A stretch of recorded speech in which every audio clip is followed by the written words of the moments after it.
जळगावमध्ये विधान परिषद निवडणुकीच्या पार्श्वभूमीवर महायुतीची महत्त्वपूर्ण बैठक पार पडली।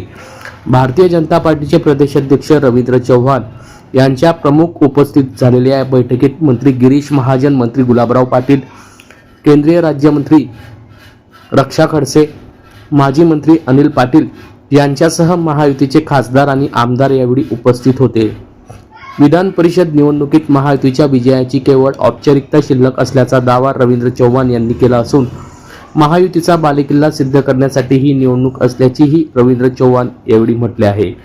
तसेच मुख्यमंत्री देवेंद्र फडणवीस, उपमुख्यमंत्री एकनाथ शिंदे आणि उपमुख्यमंत्री सुमित्रा पवार या स्वतः या निवडणुकीवर लक्ष ठेवून असून महायुतीतील सर्व घटक पक्षांना व्हीप बजावण्याची प्रक्रिया सुरू असल्याची मोठी माहिती रवींद्र चव्हाण यांनी प्रसार माध्यमांशी बोलताना दिली आहे। या संदर्भातली माहिती आज दिनांक 14 जून रोजी दुपारी 12 वाजता आदित्य लॉन येथे माध्यमांना प्राप्त झाली आहे। खरं तर ही निवडणूक फक्त औपचारिकता पुरती राहिली आहे। जेव्हा प्रमुख नेते मंडळींची सर्वांची बैठक झाली, या बैठकीमध्ये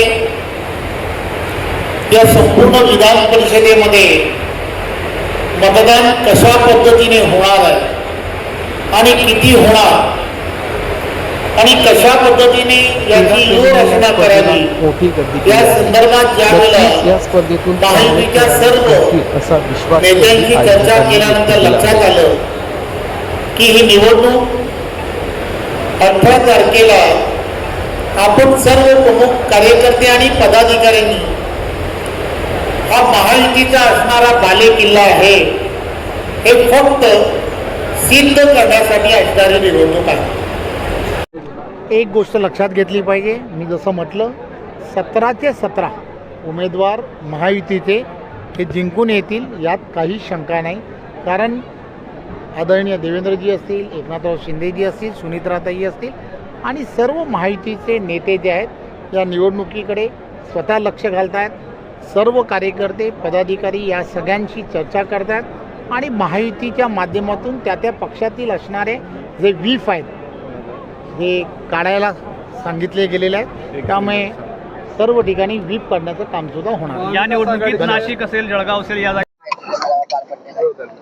या ठिकाणी महायुतीचा मेळावा पार पडलेला आणि आपण पाहिलं असेल की जवळपास 90% नगरसेवक या महायुतीच्या मेळाव्याला उपस्थित होते आणि त्याच्यामध्ये निवडणुकीमध्ये काय काय करावं लागणार आहे, मतदान कसं करावं, मतदानाची प्रक्रिया कशी आहे त्याबद्दल सगळ्या गोष्टी समजवण्यात आल्या आणि त्याबरोबर नगरपालिकेचे बरोबर जिथे जिथे बूथ आहे त्या बूथमध्ये येणारे जे नगरपालिका आहेत त्यांच्या सुद्धा वेगळ्या बैठका आम्ही या ठिकाणी घेतलेल्या पंतप्रधान नगरसेवकांना बैठका घेऊन कानमंत्री देण्यात आला असं सांगितलं। मतदानाची प्रक्रिया समजवण्यात आली, बायलेट पेपर दाखवण्यात आला आणि त्याच्यासमोर कशी रेष मारावी, मतदान करण्याची क्षमता नसलेला एखादा म्हातारा माणूस आहे, एखादी आई आहे की तिला दिसत नाही किंवा तिची करण्याची कपॅसिटी नाही, काही अशिक्षित आहे, तिने सपोर्ट म्हणून फॉर्म भरावा, त्याच्यावर कोणी वोटिंग करू शकतं, या सगळ्या गोष्टी आम्ही समजून सांगितल्या।